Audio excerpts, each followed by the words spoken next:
Big boss season 8 లో ఇప్పటి వరకు జరిగిన గేమ్ లో నోరు జారకుండా మాట తూలకుండా అందరితోనూ మంచిగా ఉంటూ హౌస్ లో అన్ని పనులు చేసుకుంటూ ముందుకు వెళ్తున్న ఒకే ఒక్క క్యాండిడేట్ ఆదిత్య హోమ్. ఇంతలా చేస్తున్న మొదటి వారం నువ్వు ఫ్లాప్ అంటూ ఆదిత్యకి సర్టిఫికేట్ ఇచ్చారు కింగ్ నాగార్జున గారు. మరి ఆ కసితోనో ఏంటో తెలీదు కానీ ఈ వారం నామినేషన్ లో ఎవరు ఊహించని విధంగా సూపర్ హిట్ అనిపించాడు ఆదిత్య. ప్రస్తుతం బిగ్ బాస్ సీజన్ 8 లో ఉన్న కంటెస్టెంట్ లో అందరికంటే ఎక్కువ వయసున్న వ్యక్తి ఆదిత్య హోమ్. ఆయన వయసు 49 ఏళ్లు. కానీ ఈ వయసులోనూ చాలా ఎనర్జెటిక్ గా ఉంటూ హౌస్ లో ఆయన పనితో పాటు పక్క వాళ్ళ పని కూడా చేసి హెల్ప్ చేస్తూ అందరితోనూ చాలా మంచిగా ఉంటూ ముందుకెళ్తున్నాడు. అలాంటి వ్యక్తిని పట్టుకొని నువ్వు ఫ్లాప్ అంటూ నాగార్జున చాలా ఈజీగా చెప్పేశారు. ఇక దీనికి నవ్వడం తప్ప ఏం చేయలేకపోయాడు ఆదిత్య. కానీ ఏమనుకున్నాడో ఏమో కానీ ఈ వారం నామినేషన్స్ లో మాత్రం కొత్త ఆదిత్యను చూపించాడు. అసలు నామినేషన్స్ చేసిన విధానం, చెప్పిన పాయింట్లు, ఇచ్చిన రీజన్స్ అన్ని భలే అనిపించాయి. ఇక తనని డిఫెండ్ చేసుకున్న విధానంలో కూడా 100కి 100% సక్సెస్ అయ్యాడు ఆదిత్య.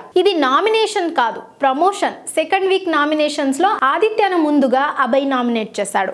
ఇక దీనికి మీరు ఎక్కువగా అందరితో మాట్లాడరు అంటూ రీజన్ చెప్పాడు అభయ్. అలానే ఇక్కడి టైమింగ్స్ కి మీరు అలవాటు కాలేదేమో అంటూ చెప్పుకొచ్చాడు. దీనికి ఆదిత్య ఇచ్చిన క్లారిటీ చాలా బాగుంది. ప్రతి పర్సన్ కి పర్సనాలిటీ వేరే వేరే ఉంటుంది. ఎంత ట్రై చేసినా, ప్రాణం ఇచ్చినా కూడా అది మారదు.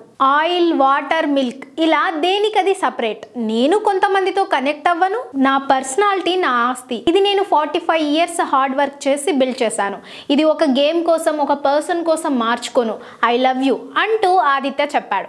కాసేపటికి ఆదిత్యను మణికంఠ కూడా నామినేట్ చేశాడు. మీరు చాలా మంచివాళ్ళు, నాతో పాటు అందరితోనూ చాలా మంచిగా మాట్లాడతారు, వాళ్ళలోని గుడ్ క్వాలిటీస్ చెప్తారు. అయితే ఇది అందరితోనూ మంచిగా ఉండాలనే పేరు కోసం చేస్తున్నారా, లేక ఇదేనా మీ రియల్ ఫేస్ అనేది నాకు తెలియడం లేదు అంటూ మణికంఠ అన్నాడు. ఇక దీనికి ఆదిత్య ఇచ్చిన రిప్లై విని కంటెస్టెంట్లు అందరూ తెగ నవ్వుకున్నారు. ఇప్పుడు మీరు చేసింది నామినేషన్ కాదు, నాకు ప్రమోషన్, పబ్లిసిటీ. నేను బిగ్ బాస్ గెలవడానికి ఏం చేస్తున్నానో చాలా బాగా చెప్పారు. నా రియల్ ఫేస్ ఏంటి అనేది జనాలకి స్లోగా తెలుస్తుంది. ఇది నా కోసం ఓ మంచి ప్రోమో అంటూ ఆదిత్య అన్నాడు. ఫ్రెండ్ అయినా సరే నామినేషన్ కి తనకి అవకాశం రాగానే ముందుగా అభయ్ ని నామినేట్ చేశాడు ఆదిత్య. ఈ బిగ్ బాస్ టైటిల్, డబ్బులు ఇవన్నీ నా కోసం, నా ఫ్యామిలీ కోసం, నా చారిటీ కోసం బాగా ఉపయోగపడతాయి. కానీ మీరు ఒక స్ట్రాంగ్ కంటెస్టెంట్, అందుకే మిమ్మల్ని నామినేట్ చేస్తున్నాను అంటూ పాజిటివ్ నామినేషన్ వేశాడు ఆదిత్య.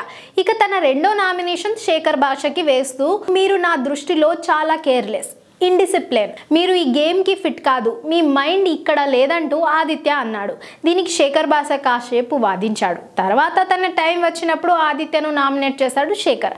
అయినా సరే చాలా పద్ధతిగా నవ్వుతూ నామినేషన్ స్వీకరించి చివరిలో భాషకి ఓ హగ్, కిస్ ఇచ్చి వెళ్ళాడు ఆదిత్య. ఇలా ఈ వారం నామినేషన్ లో ఆదిత్య ఆడియన్స్ ను బాగా ఇంప్రెస్ చేశాడు.